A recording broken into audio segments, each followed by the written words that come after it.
And joining us now is criminal defense attorney Brian Claypool. Brian, thank you for being here. Let's dive right in. So Jason Willick writes in the New York Times that he thinks Hunter Biden will be a drag on Democrats. Do you agree?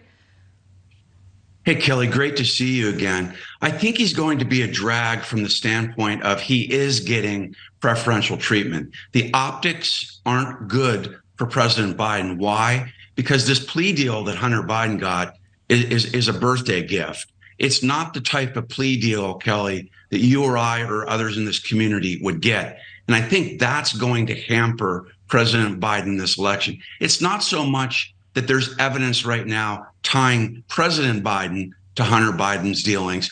It's the preferential treatment. It's the unequal justice that Hunter Biden's getting that other Americans wouldn't get. That is going to hamper President Biden in this election. People are going to look at him and say, why is your son getting special treatment when others are not? And that has been the argument from many. There have been others that have pushed back saying that this was fair treatment. But I hear your point.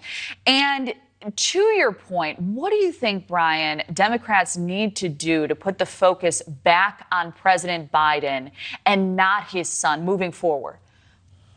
Well, what they have to do is get this plea deal done, right, with Hunter Biden. It fell apart last week, and it fell apart because the image the DOJ gave to the community and people across the country was they were arguably in bed with Hunter Biden. I mean, Kelly, in my entire career, I have never seen language in a plea deal that says, hey, we're not going to investigate you any further.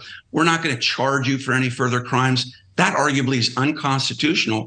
And the trial judge said that. You can't contract away your rights to prosecute somebody. DOJ's got to do their job and follow the evidence. And they haven't followed the evidence. I mean, you have a WhatsApp text a few years ago from Hunter Biden to this guy at CEFC, who's arguably a Chinese corrupt company, where Hunter Biden's saying, hey, you better do what you got to do. My dad's sitting here, or else something's going to happen. And then 5 days later, Hunter gets $5 million sent to a bank account. Why isn't the DOJ investigating that? There was a search warrant that was going to be served on his home. That was never done. Nobody ever looked at the laptop of Hunter Biden, despite an expert clearing it, saying it wasn't tampered with. So that's the problem Democrats are going to have to deal with in this election. But they're going to have to put this plea deal to bed. And in order to do that, Hunter Biden is going to have to give up some concessions. He's going to have his lawyers say, okay, look, you can continue to investigate me. And if there is evidence of another crime, then I will be subject to being indicted on that. That's the only way Democrats are going to get rid of this. I'd like to get your take on what happened yesterday. Looking back at yesterday's testimony, Brian, by Devin Archer, the longtime friend and former business partner to Hunter, as you know, Republicans and Democrats painting two very different pictures of what happened behind closed doors. Congressman Comer said the testimony confirms Joe Biden lied to the American people, but then Congressman Goldman had a very different response. Let's listen to the clip and then we'll come back for a question. There is no evidence connecting President Biden to anything related to Hunter Biden. We have been told by the Republicans repeatedly that this is an investigation to Joe Biden. There is no evidence that connects Joe Biden to any of this. So, Brian, what was your reaction to his testimony, Devin's, and how do you believe it will have a meaningful impact on the presidential election moving forward, if you do?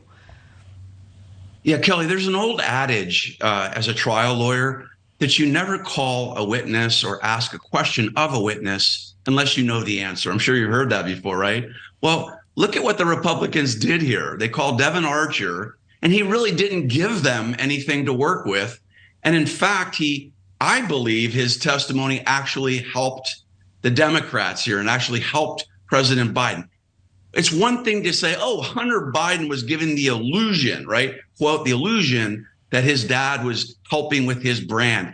That is not tangible evidence. That is not verifiable evidence. That's not a text message. That's not an email. That's not a voicemail message. That is just pure conjecture. And I've been very vocal on your show and other shows criticizing Democrats for weaponizing the DOJ and the justice process, right? Here, I would want to caution Republicans. I think they're going down a rabbit hole here. if they're going to start trying to use a guy like Devin Archer to implicate President Biden, I mean, it's irresponsible for any Republican to say that what Devin Archer said yesterday implicates President Biden. It doesn't at all. And the only way Republicans are going to get any evidence of that is if they're going to have to, Kelly, start calling witnesses, trying to bring them over from Ukraine or China.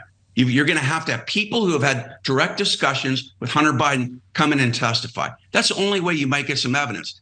But this Devin Archer testimony did not help Republicans at all. And I think it did help show that President Biden has not committed a crime. All right. Brian Claypool, thank you for your insight. Appreciate you joining us. You bet. Thank you, Kelly.